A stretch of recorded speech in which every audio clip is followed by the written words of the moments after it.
Welcome, students. Hello. Greetings. This is episode 5 of Office Hours. Office Hours being the show in which I sit down with 3 of your burning questions about how to GM. Sometimes they're broad and general questions. Sometimes they're very, very specific. But however they are, I try to answer them as best I can based on my experience as a game master. Sometimes, like the last episode, we talk about particular games or schools of games. Sometimes we talk more generally about GMing tactics and techniques. Today is going to be a little bit more of the latter. We're going to be talking about some pretty cool stuff today. Y'all are getting good at answering or asking these questions for me to answer, and I'm looking forward to getting to them today. So we got 3 big questions up on the board, and well, I suppose the best thing to do is get started. Yeah, let's do it. So our first question comes from Weakling. Hi Adam. Firstly, thanks for all the awesome content you put out on GMing. You really have inspired me to try to raise my GMing to a new level, and also to GM a little bit more. And so I'm planning to make a campaign for my old-time role-playing friends, where I want to have the narrative driven much more by the players than what I usually do, where I make like a story arc myself and then let them try to play through it.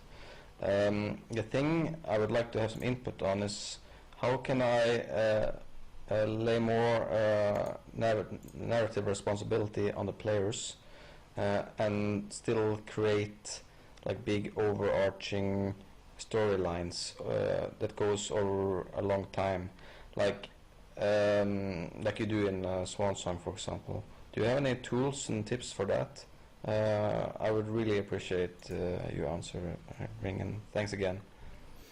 Cool, good question, Weakling. So this question comes from a place where I think that a lot of traditionally trained, let's say classically trained GMs, the Gygaxian school of GMing, tells you that the GM is the ultimate authority over everything that happens in the game that isn't what the player characters say or do. So a lot of people come to GMing from this sort of Gygaxian model where they hold the cards in terms of what comes to be known as the story in the game. So this is where, on its most extreme end, we run into situations like the traditional GM railroad, where you say, you're in a village. Okay, the next thing that you have to do is go to the woods. So you're in the woods. You don't want to go to the woods? Well, you get lost on the road and find yourself in the woods. You're in the woods now. All right, so here's some woods encounters. Now you're done. Now the next part of the adventure is in a dungeon. So you go to the dungeon. You want to go back to the village? Well, the village is it's gone. Yes, no, it's disappeared, and the only place to find it is in the it's in the dungeon now. You have to go to the dungeon to save the village, right? So in a traditional model, there's this idea that the GM needs to move the story forward as though it were a novel. This is why I think that a lot of GMs get a bad rap as being frustrated novelists. I think that's a term you'll see thrown around as a negative for some game masters. And the reason why you might want to play like this, the reason why this kind of play tends to be, I guess, popular, or why this type of play tends to become a thing that GMs rely on, is because it's so safe. It feels like you're in control. It feels like you don't have to worry so much about where the game is going. It can be very relaxing, and it's also about payoff, right? It's about payoff for all the prep you've done. Because this model of play requires so much prep. You have to prep everything, essentially. You have to have the entire flowchart of the adventure or the universe you want to create. You have to know what chapters go where. You might as well be writing a book instead of playing a game. And so if you've done all that prep, often this kind of authoritative play can feel like you're getting your money's worth out of your time you spent hanging out and designing all this crap, right? This is why GMs encourage players to see every single room in the dungeon they've created, because you drew the dungeon. You want people to see the stuff you made. Now, that model of game design from a GM perspective, that model of I guess, campaign design, we'll call it campaign design, it's a specific kind of game design, it only works if the players have bought into the railroad, if they have the ticket for the roller coaster, and that's the ride they want to be on, right? You don't want to have players who think they're coming here to join the bumper cars and they have not been put on a bumper car, if you know what I'm saying. So you get this sense as a GM in that mode of overarching authority, of control, and control feels good as a GM. Control gives you the ability to decide how the narrative will go, how it'll move. It gives you what Weakling called overarching continuity, right? Because the opposite of that, this kind of anarchic model where there's no authority, we all get to say anything we want. This is the cops and robbers mode. This is the playing make-believe mode. This is the there are no rules. This is the bang bang, I shot you. No, you didn't. Yes, I did. I totally dodged. Well, I have homing bullets, right? This kind of childish, like, non-rules make-up space. And that stuff is not good either, right? A total lack of authority in a role-playing game means that no one's paying attention to the rules, no one's paying attention to each other. And so what I think that, in my experience, the most successful situations are ones in which the rules support narrative flow from player to character in either a traditional mode where it says this is explicitly what the GM is doing and this is what the players are doing, and it allows you to follow those rules and you know who gets to talk when. The conch gets passed around, and it keeps things fair and balanced. But what often happens, and I think what leads into this question, is that even in those traditional models of authority, of narrative authority, even in those models, you can end up as a GM feeling stressed out or feeling overloaded or feeling like you're the only one who has to come up with so much stuff. Because, you know, as we talked about in a very early episode of Stephen and I, of our show, Being Everything Else, that's the GM's job. You're everything that isn't the players, and that can be so much pressure. So as a pressure valve, narrative authority and the handing over of it to players can be something that allows you to feel less freaked out, do less prep, not engage less, but engage in a less stressful way. I know for me, playing Dungeon World, say over Dungeons and Dragons, I can go into a session of Dungeon World knowing nothing aside from how to play the actual game. I can go into that game and I can say, I don't know, are there elves? Somebody want to play an elf? Cool. What about the gods? No one's playing a cleric. Are there gods? Doesn't matter. You don't have to do all that work in advance. So giving narrative authority to your players allows you, by extension, to disclaim authority. You're decentralizing the power of your game. Decentralized power can be very liberating for everybody involved, including those people who traditionally held the power, without getting too political about it. There's some other reasons why you might want to do this as a GM, though, why you might want to turn over narrative authority to your players in certain circumstances. You maybe want to create buy-in, right? Because being told that you are allowed to engage with the setting, for example, in a really limited way can feel difficult as a player. You don't feel like you're contributing except to choose certain things, like you know where your character's from, you know what class or race you've picked. But in doing so, you're really setting yourself up to have to research those things. You're not making them up. I don't get to say, my character's from Waterdeep. And these are some things that are true about Waterdeep. I get to say, I'm from Waterdeep, and I read the 200-page booklet on Waterdeep, and now I'm ready to play my character. The thing here is that you're creating buy-in by giving the players the ability to own certain things about the game that are not their character. We'll talk about specific details of how to do this, but this can be small or big. And this can be rotated around. This can be items that orbit the character, or it can be totally different stuff depending on how extreme you want to get. We already talked a little bit about how this can reduce the pressure to be the ultimate architect of everything in your world. If you disclaim responsibility, if you turn these things over to the players, you're giving yourself the opportunity to say, you know what, I don't care about this. I'd never thought about it. I care about it and I've thought about it, but I don't have a good answer yet. What do you think? And it's so much fun to turn this over to players when a player says, well, what kind of creatures live in the dark woods? And you're like, I don't know, man. You obviously care about the players. You care about the creatures in the dark wood. You tell me. You tell me about the dark wood creatures. So being able to turn that over to the players can free you up from having to do it yourself. From saying, you don't have to care the same amount about everything. Because you don't, right? Like there's just things in a game that you don't care about and your players do. And sometimes this is mechanical. Sometimes it's a player who really cares about the difference between a Glock and a Beretta mechanically. Sometimes players really care about like the political ramifications of killing a dragon, right? But you can turn that stuff over. When the players say to you by way of their characters, what is this? What happens when this happens? When they look to you for answers, it's them telling you they're interested. And so you can turn it over to them. You can say, you're interested, ergo, why don't you tell me? It sounds like you might have an answer. And to that end, it allows the other players to surprise you, because there's nothing more boring than playing an entire campaign where nothing is a surprise. Like, how dull is that for you? Players get surprised all the time.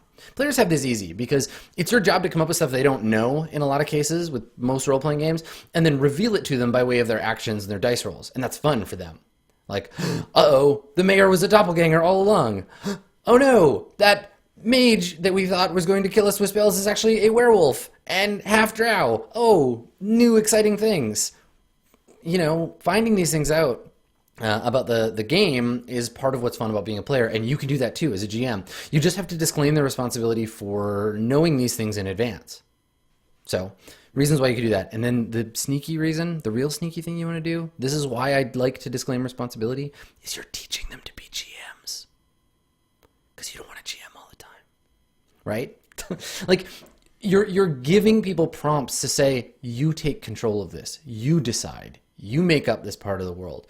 Because you never know, if you do it long enough, they may ask you later, hey, can we play a game set in the half-drow werewolf kingdom? Because that was really cool, and I was super excited about that. And I want to see more about what that's like. So you can give them the opportunity to become GMs. One tiny question at a time. So before you get into doing all that, though, like before you start with the whole, like, I don't know, man, you decide what the kingdom of vampire werewolf mages do. Check with your players, right? Like, sit down and talk to them. Be like, look, I'd like to disclaim some authority for the narrative. I'd like to turn over some of this stuff. If your players aren't game design or GMing wonks, like we obviously all are, maybe don't use a phrase like disclaim narrative authority. You could say, I'd like you to make up some stuff. How does that feel? Would you like that? And so I mention this because I think consent is really important. Full stop. But in role-playing games, when you're all taking risks together to make up stuff, it can feel really scary if you just came to the table to drink beer and eat peanuts and roll a d20 when it's your turn, to have someone say to you, yeah, but what about the genealogy of the kingdom you're from, right? What about their long-running history of racism? Can we talk about that? What about where is magic from? Is God real? Are paladins an okay thing to have around, right? Like, before you get into like dumping all that stuff on them, just check in advance, because I've definitely had players who said to me, I just want to do my thing on my turn. I've had players say to me, I don't want to tell you a story. I want you to tell me what's going on, and I want to respond to it. These are like actual situations that come up in play. Not everybody plays RPGs for the same reason. So before you do this, it doesn't have to be a big thing. Just be like, hey, I've been thinking about taking on some of these concepts from other games, or just play a game like that, right? Just try a session of Dungeon World and say, okay, it's in the rules that I ask you questions sometimes about the world that we're in. So that's going to happen. If you don't know or you don't care, you can disclaim it too. We can pass it back and forth. So if I say to you, Thranduil, tell us about the mating habits of the giant elk that you have in your kingdom. And if the player who's playing Thranduil doesn't care about giant elk or mating habits of those creatures, they can just say, I don't know. That's not important to me. And someone else who has an idea, maybe the character playing the ranger, might want to jump in and be like, ooh, I got an idea. So, tell them that they can disclaim it too, that it's not like you're going to ruin the game if you don't have any good ideas. Because that's terrifying. That's a terrifying thing for some people. It's terrifying for me. I hate having bad ideas. It's very like high pressure. So, check with them. And like I said, try to play a game that does this explicitly. You can go as far as playing something that has shared GMing like Fiasco or Microscope. You can play games that do it really gently like Apocalypse World, or people forget this, the Wises in the Burning Wheel games. In Burning Wheel particularly, the Wises are a way for you to narratively insert stuff. So if you have giant elk mating habits wise, you can roll that to just make shit up about giant elk mating habits specifically, right?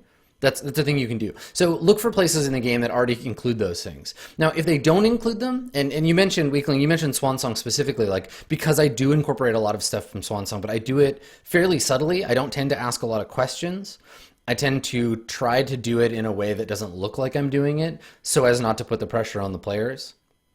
So let me explain. So with Swansong, we're playing Stars Without Number. It's a very traditional role-playing game in terms of who's in authority of what.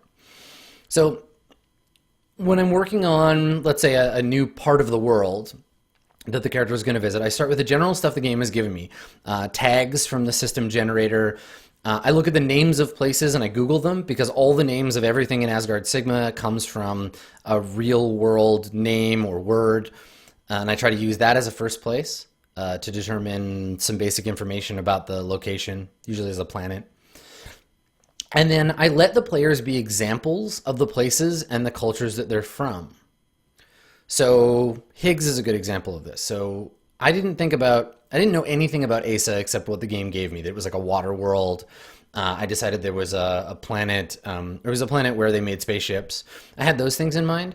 But as JP played Higgs to be this kind of weird southern space cowboy, I decided, okay, I'm going to incorporate more of that, like, into the culture of the place he's from. And in Dungeon World, I would probably have asked, hey, Higgs, is everybody on Asa like this?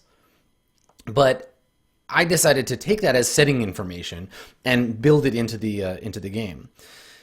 And what I'll often do is I'll build on little hints first. I'll take bits and pieces, things that characters say. Anytime a character makes a statement about or expresses an opinion about a proper noun, another character, a place, a faction, I will note that down, and I'll decide, okay, is this a thing that is true? Is it a thing that's only true for this character, or is it only partially true? And if so, how is it true, or how is it not true? So I start to like incorporate that stuff into the game. And now I try to do it very subtly. I try to do it without directly engaging the players in the creative process, because I think for them, it's more valuable for us that they concentrate on their characters. But occasionally between episodes, I'll ask about stuff. Like Jeff helped me build some of the stuff about the culture of Pfotenhauer, but a lot of that I just put on him by saying, oh, you're Mr. Sicarian. Well, everyone in Pfotenhauer, every officer is a Mr. or Miss something. So build on what the players already give you without actually having to break the game at all. Like, let them feed you information subtly too. You can also learn to ask smart questions. So you don't have to just turn over everything. You can ask loaded questions. The thing you don't want to do here is ask a question, get an answer you don't like, and then either have to deal with it or veto it. That really sucks, right? Like if you ask your players, what are vampires afraid of? And they're like, elves, because they're an elf, right? And they just want to have an advantage. And you're like, okay, that doesn't make sense, because in my mind, in the history, elves and vampires were the same race, and there's this whole thing, and they would never be afraid of each other, and secretly, like, you're leading somewhere with your plot. You don't want to give your players the opportunity to derail the universe you've already built that they don't know about yet. Now, in my mind, you can bend around that. You want to just, like, change, you retcon what they don't already know. But I get there are situations where you wouldn't want to do that. And you really don't want to have to veto, because that breaks that trust, right? If you say to them, tell me about X, and they tell you about X, and you're like, no, I think Y instead. That really breaks that trust. So what you can do is ask smart questions. And what you want to do here is lead the answer to a place that fits what you already know. This is the whole, like, when did you stop murdering babies? Right? Because there's no good answer to that. It's like, yesterday, always, but then no, never. I never did that. You want to say things like, okay, like here's an example. So say you've got an idea about the character's culture, and you're bringing up a story about like one of the ghosts of one of their ancestors. So you could ask the player, what funeral rites do your people use to honor the ghosts of their ancestors? That's going to let the player fill in some cool gaps, right? Like, oh, it involves tying black gauze around the eyes of the dead and ringing the iron bell thrice and incanting a certain prayer, right? It allows you to give them some space to build the details, but you've already said ancestor ghosts, funeral rites, and honor, right? So you know, based on your setting stuff, ancestor ghosts are a thing. There are funeral rites that are performed, and they honor the dead where they're from. Those are statements you've made with a question around them. So giving people a place to fill in is really, really important, and you'll get better as you practice these questions at deciding where the gaps in those questions are.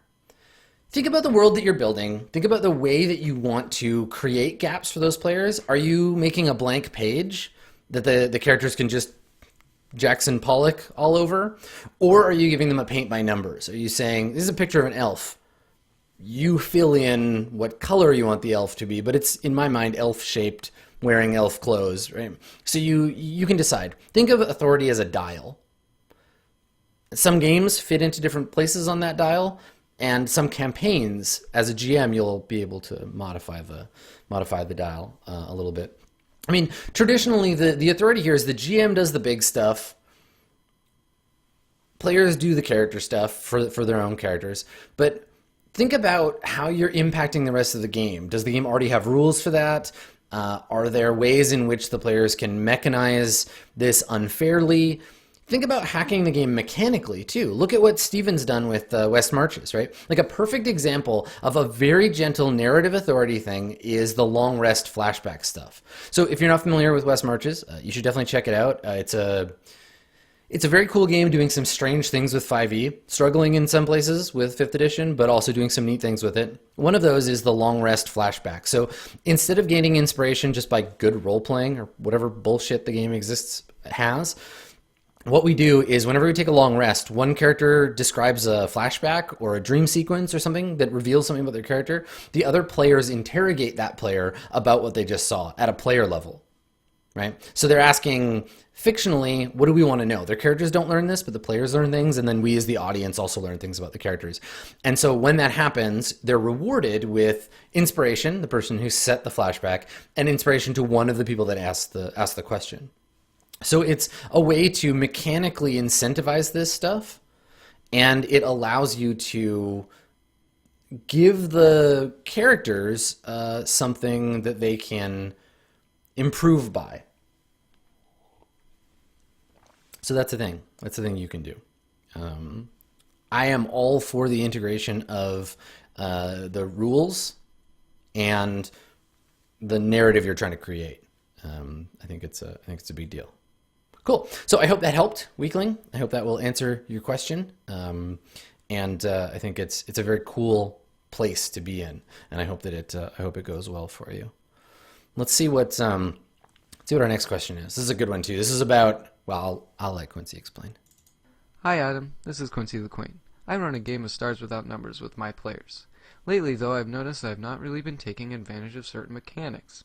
Mechanics such as starship combat and combat in general. But the thing is though, my players, they haven't really been seeking out these things in the story. So should I be initiating it as the DM?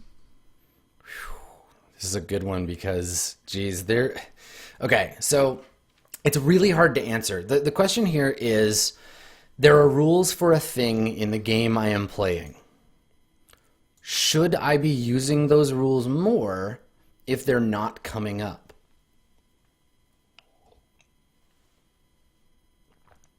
Right?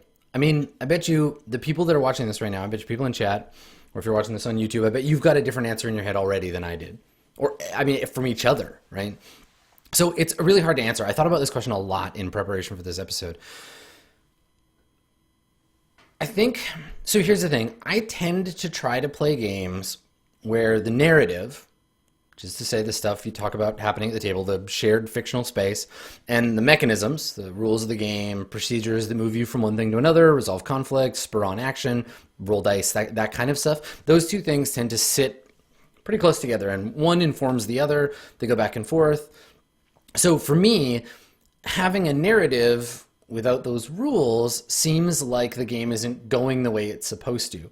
But that's only because that's the kind of game I tend to play.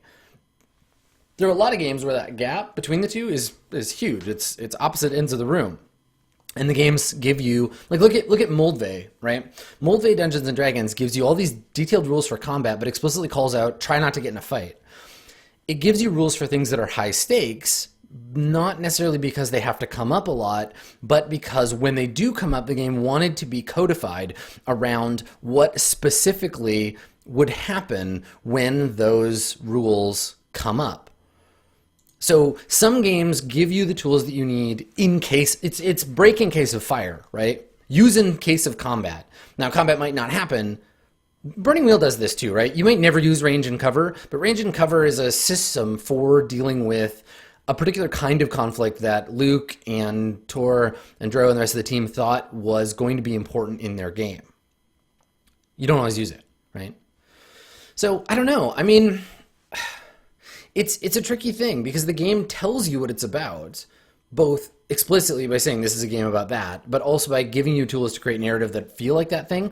So I think that like space travel and space combat and regular ground combat in Stars Without Number are all factors of that game, but it comes from a genealogy of games that included rules just in case you needed them and gave you space to make up your own rules. I also think that we as a culture, which is to say the culture of people that play role-playing games, tabletop RPGs, we have some historical damage around this bullshit idea. And I'm going to recount, this is maybe my second big pet peeve in role-playing. My first being ignore the rules if you don't like them. That's golden rule is pet peeve number one. My second biggest pet peeve, I think, is this one. This is the story of, hey man, how was your game of Dungeons and Dragons on Friday? Oh, it was great. Oh yeah, what happened? Oh, we played for 6 hours and didn't even roll the dice. No, I hate it. It's terrible. So this is why, right? The game is failing you if you're doing that. You may still have had fun and awesome. Like if you had a good time, that's literally all that matters. Everything else is theory. I don't care. You don't listen to me if you're having fun and you're not playing the game that you're playing. But the game gets no credit. Do not credit Dungeons and Dragons or Vampire or GURPS or Burning Wheel or Dungeon World or whatever. Don't credit the game you're playing if you spent 6 hours role-playing and didn't touch the dice, because the game was not there. The game did not show up that night. It called in sick. It phoned it in, right? So it's not a game anymore. It's just sitting around bullshitting.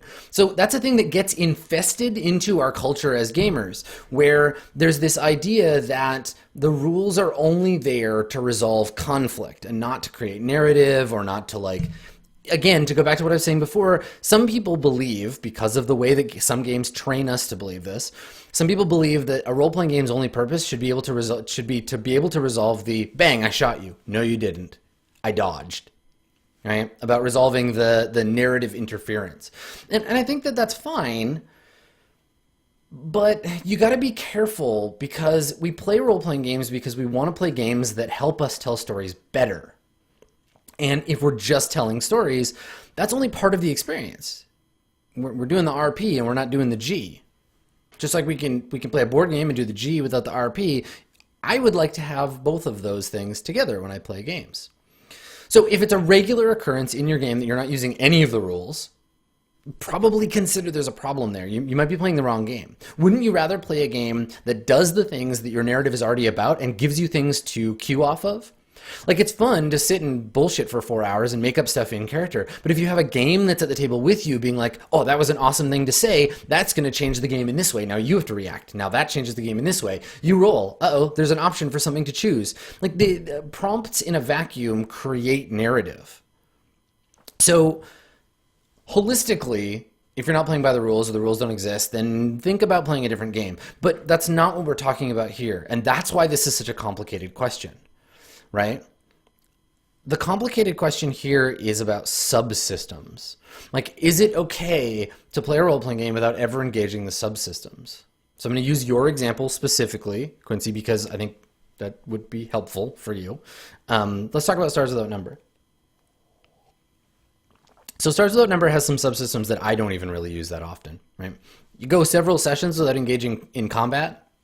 Combat's a very dangerous undertaking. If we went into combat in every single session of Swansong, we'd have a lot higher player turnover. Combat is a thing that is rules detailed simply because when it comes up, it's very important because you could lose your guy. You could lose your progress. So there have to be more granular rules. I just said glandular rules. I don't want to know about glandular combat. Granular rules for combat exist to protect the players from a single roll throwing their character in the garbage, though that can still happen in Stars Without Number. If the characters are fighting, it's going to be messy and it might result in their dying, and avoiding that mechanism is, on the player side, desirable. Not getting in fights is better. So really, what you're doing here is try to look at combat as a negative outcome of another kind of mechanistic engagement with the rules. So you can avoid a fight by using your psychic powers, social manipulation rolls, stealth skills, regular skills. There's lots of ways to not engage the combat mechanisms, but don't back out of the game completely. You're still playing the game. And then you can think about combat as a negative reinforcement tool for when those things go wrong, right? Talk shit to the Madari overlord, and she's going to shoot you in your face. Now it's a gunfight, right? Like it's a negative thing that can happen as a result of failing another roll or not engaging in another part of the game. The other thing to think about here too is that like some of these subsystems, like spaceship combat, they're not meant to be used all the time. Hell, navigation, like deep space navigation from system to system, it's not meant to be used every session. It comes up when it does. Don't feel too badly about not using it if you're playing organically. But here's the follow-up, right? What about the premise of your game is making you feel this way? Did you decide you wanted a combat-focused game and it's just not going that way? Did the premise shift? Is the group not doing what they said they were going to do originally? Analyze your desires around the narrative you want to create, and if you're aching for laser fights just because you want laser fights, that's totally okay. It's fully totally okay to say to your players, hey, I noticed you're all like avoiding combat. Why is that? Is it because the first fight we were in, you realized it's like a lot more dangerous than you thought? Is it because you're more excited about doing spreadsheets and managing your character's debt? Is that like a more interesting part of the play? Why have we moved away from this initial premise, right? So if you're getting premise drift, think about how that might be happening, because it can be helpful to check that back in every 10 episodes or so. And it sounds like you're noticing some difference between your expectation. The other thing that's possible too is that you're looking at this rule book that you bought, this PDF you spent $10 or $15 on, this hardcover you spent $60 on, whatever. And you're saying, hey, there's mechanisms in this game that I want to see just because they're there, right? You're like, I'm the GM. I want to try to like explore some of this rule set that we've got, right? Now, depending on the kind of game you're playing, you can craft subsections of that game to engage in it. It's totally valid to say to the players, hey, everybody, this game has a really cool subsystem for doing the thing. I want to focus the next part of the game on doing the thing. Is that cool? Do you want to try like a combat mission? And then listen to them when they say why they do or don't want to do that. There's nothing wrong with engaging with a mechanism because it's there and because it's interesting. That's real. You bought the game. You want to try the rules. So that's the thing. Honestly, when it comes down to it, I think the real answer to this question is that too much or not enough for any given part of a game is entirely up to both you, your players, and by a lesser extent, the game that you're playing, right? Try to read the design, try to look at the game, and figure out how often these rules are supposed to, how often they were designed to come up, how often they're intended to come up. Look for things like every session, every adventure, sometimes, rarely, never. Look for timing words to try to help you decide if you are playing the game that it was designed to be played. Now, not all games are equally designed. Some will give you rules and not indicate to you how often they should be used or when they would come up in the game. If that's the case, just rely on how you feel about the experience you're having at the table. You having fun? Don't sweat it. Not having fun? Want to try laser fights? Go for it. Talk to your players. Get them on board for the laser fights. If you're playing the game as it's written, you're engaging the mechanisms overall, you're playing in good faith, I don't think you're doing anything wrong. Sound good? I hope that helped. Thanks for your question, Quincy. All right, so our last question, third question today, is about adventure. It's about adventure. That's cool, right? Who doesn't like adventure? Hi Adam, I'm known as Sark in Twitch chat and Discord, and I've been GMing Stars Without Number for quite a while now, about 9 sessions in, but I finally ran into the wall of holy shit, I can't really think of an adventure to throw my group into. So since you were my inspiration to finally throw myself into GMing, I wondered if you have any quick tips and tricks of how to come up with adventure ideas, or maybe where to draw these ideas from. Adventure. So, all right. I don't think that Mr. Sarcasm, I don't think you intended to capitalize the A on adventure here, but I'm going to get into it. I'm going to get into deconstructing what an adventure is, and we're going to talk about the adventure as a concept in role-playing games. Then we'll talk about getting inspiration for adventures and kind of what I think you really mean by your question. So, first of all, we're gonna deconstruct adventure. So, an adventure can be a set of sessions of play, and most games, I would say, every game I've ever read, aside from Sagas of the Icelanders, defines a session as a single sit down of play. So the session starts when you start playing the game, it ends when you end up the game. Sagas says a session can be as long as you want, which is cool and weird. But most games, there's a set of sessions, put them together, they're based around a particular goal, most commonly the clearing out or exploration of a dungeon, right? That's an adventure. That's Keep on the Borderlands. Keep on the Borderlands is, there's a keep, it's near some dungeons, we're going to explore and clear out the area, that's the adventure. All the stuff based around that location. Kind of locational or goal-oriented. An adventure can also be based around a constrained set of narrative cues built to explore a specific plot line, supported by location, NPC, monster stats, that kind of thing. So I'm thinking original Ravenloft here. The original Ravenloft isn't so much about going into Barovia and exploring Castle Ravenloft as if it were a dungeon. It's really more about exploring the story of Count Strahd von Zarovich by way of this fairly railroady space where it's like you start the adventure here, you go here, you find these clues, eventually you learn about the vampire Count Strahd, then you go and kill him and that's the end. Or you don't kill him, you spare him. Right. So that's another kind of adventure, this narrative cues on a path. White Wolf does these kinds of adventures, though they never call them that. These kinds of things, these sort of modules are never really sold as adventures, unless you're playing Dungeons and Dragons.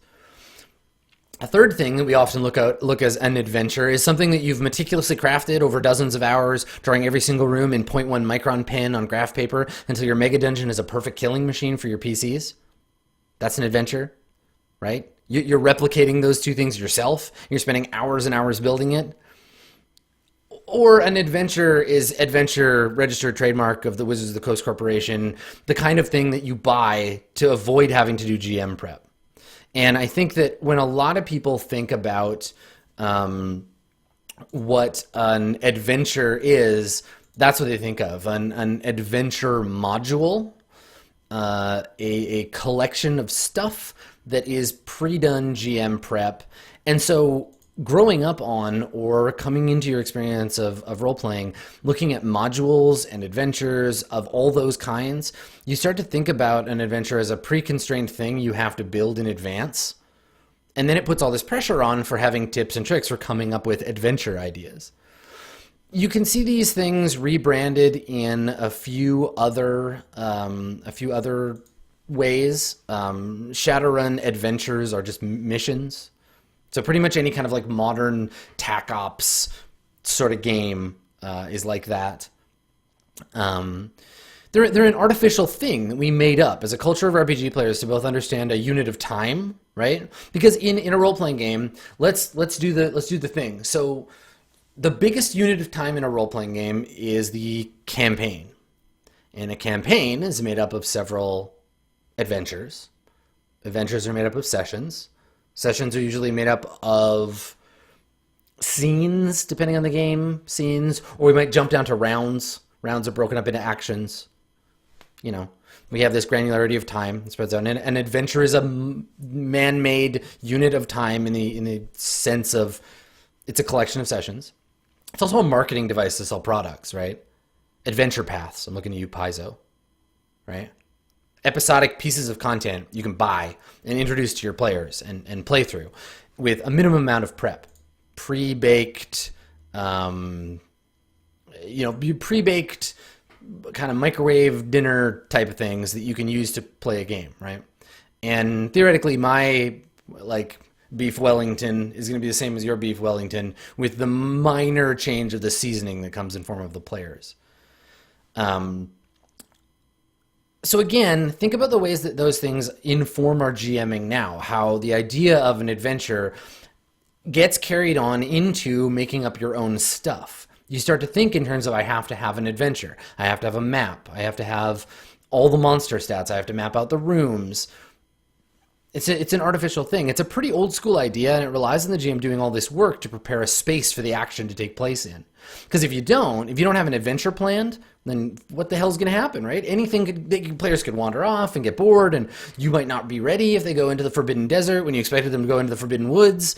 They might do things that you didn't predict. And then the car goes off the rails, flies into the woods, and lights the woods on fire. Honestly, the car flying off into the woods and lighting them on fire, that's more fun to me than even the coolest drop on a railroad.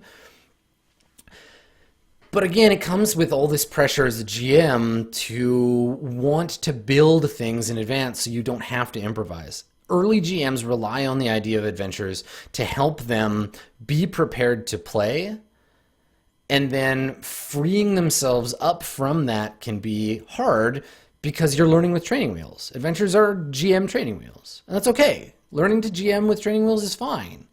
Just be aware you don't have to make adventures because they're often shaped in a way that's a lot of pressure for a certain kind of story. Okay, let's look at the way that campaigns can be structured, right? Like an adventure particularly, it can be a sandbox you've sparsely populated, like Stars Without Number, and then you improvise around the sparse population. It might be line-shaped, right? Linear with nodes of action along the way. So this is the Ravenloft approach where it's like you hit at the beginning and Strahd is at the end, and there's a line of things that happen between those points. It can also be box-shaped, so open with nodes all throughout that you wander around, you draw constellations between them. Or it can be tree-shaped, right, where your adventure starts here and can end in one of many things as the tree branches out and grows taller as you move through the game. For me, there are two ways that I come at crafting content for a game. It depends on the game and what's required of me, right? If I need to construct what I would consider a fixed experience, I use that instead of an adventure, or it's my way of talking a little bit more about what the traditionally sort of railroady experience is. And I'll give you a real example. Like convention games, for example.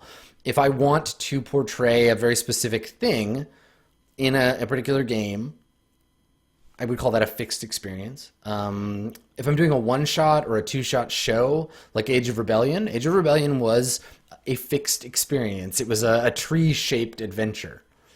What I'll often do is begin with that if this, then that situation. And some games lend themselves well and some games don't to this. Mouse Guard is perfect for creating tree-shaped. Every single Mouse Guard campaign is a tree-shaped adventure or series of trees that interlock, because when you hit a point in Mouse Guard where someone needs to roll, you have two things that can happen: success or failure. If they succeed, you can presuppose what might come next, right? The guard encounter a snake. If they fight the snake, that's one branch. If they flee from the snake, that's another branch. If they try to hide, that's a third branch. And each branch has a success or fail on top of that. And then you as the GM can put a twist, which leads to another branch, or you can send them down the success branch with a condition. So if they try to run and they fail, you can still have them get away by adding on a branch that says escape, but with a condition. They're all exhausted now. Or you can branch into the fight branch and say, if you fail to run, you have to fight. So these kinds of like fixed experiences in short-term games work great. because you're giving people a limited number of choices, limited number of options, and you're saying, these are the kinds of things that you could do. You want to give yourself a little bit of flexibility in case they decide to jump out of the tree or try to cut the tree down, but think about the structure of your adventure in that way. Trees are very useful for short-term, one-offs, fixed experience kind of games. If I'm creating a longer-term campaign, I almost always go with a box-shaped campaign.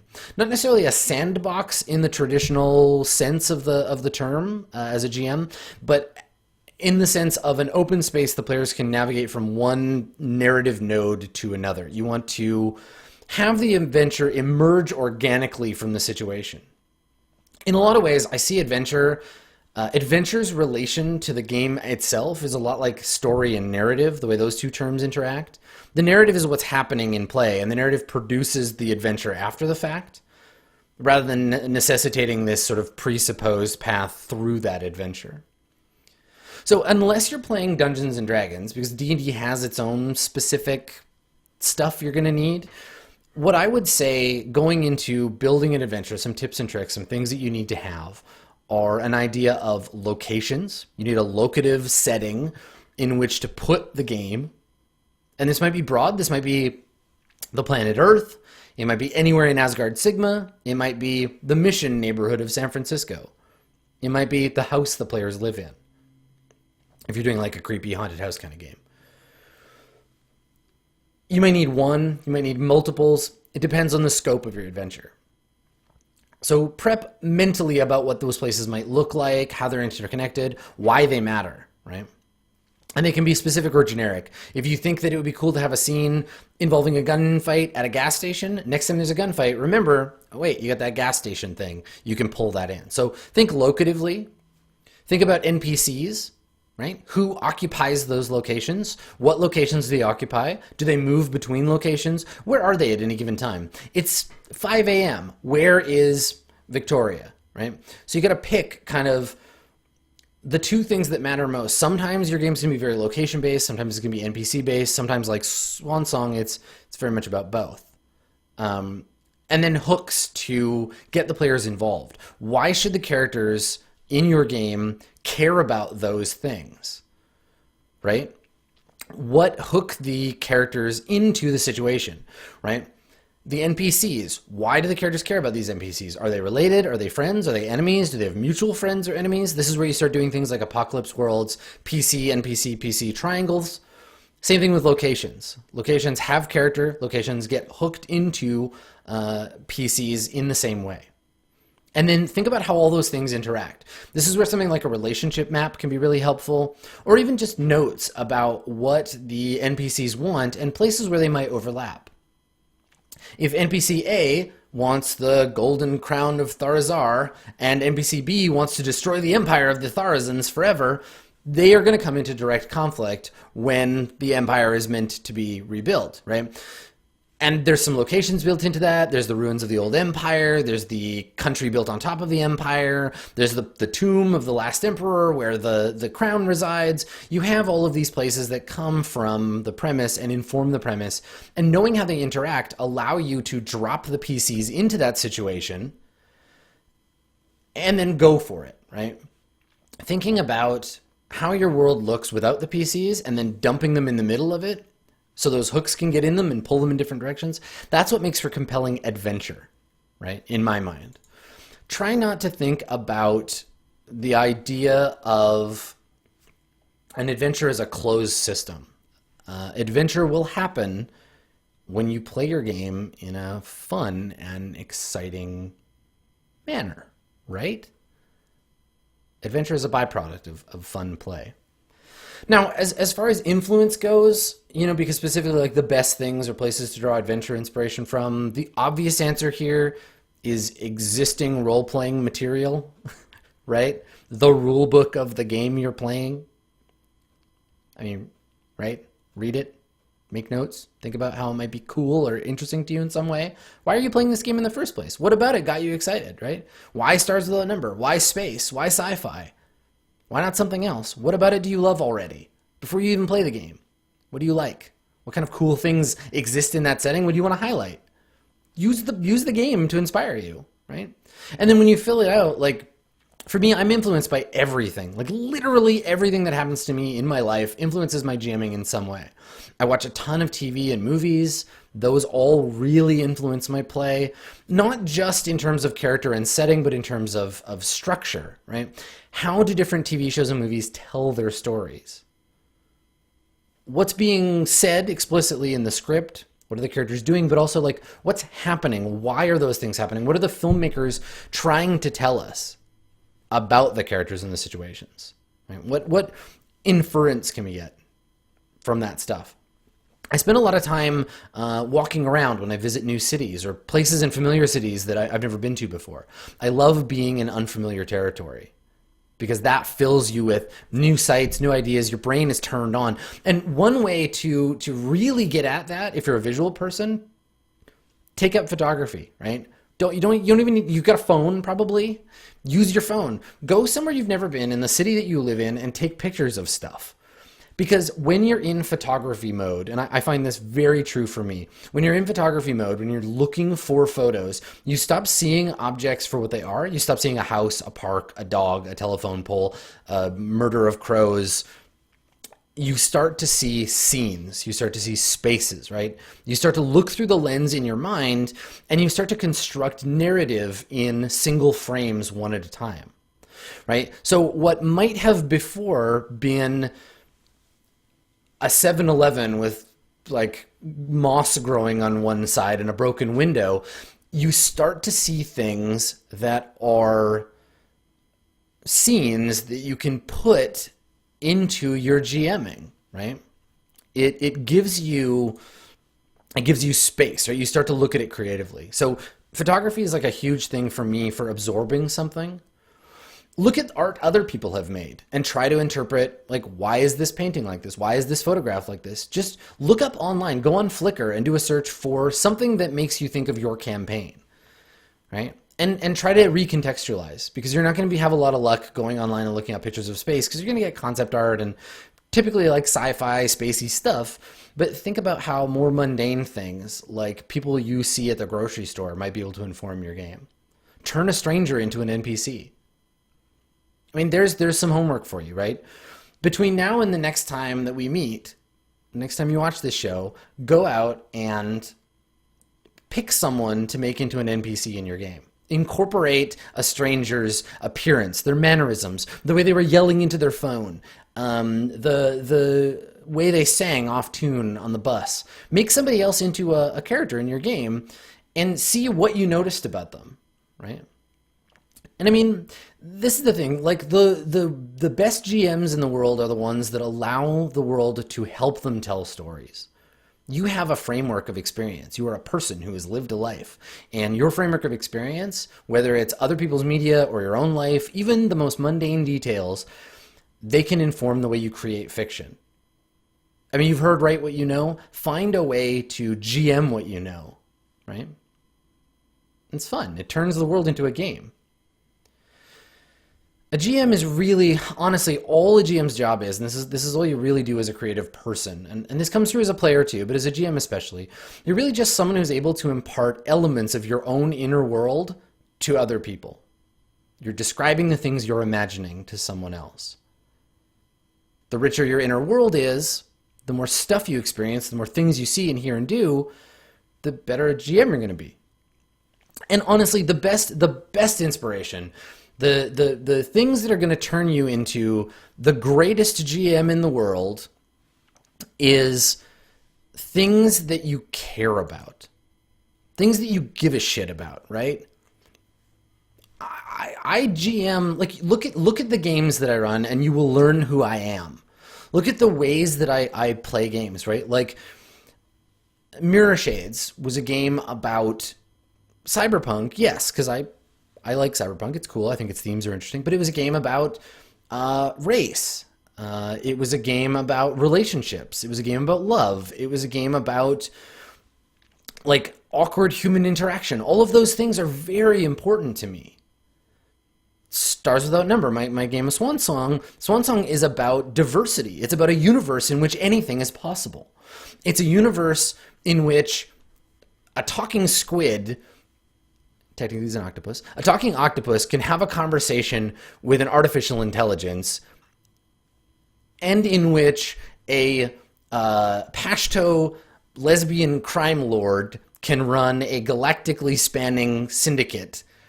Like, these things are all important to me, and I express them in the games that I play, and I think that a lot of the character of those games is because I care about that stuff.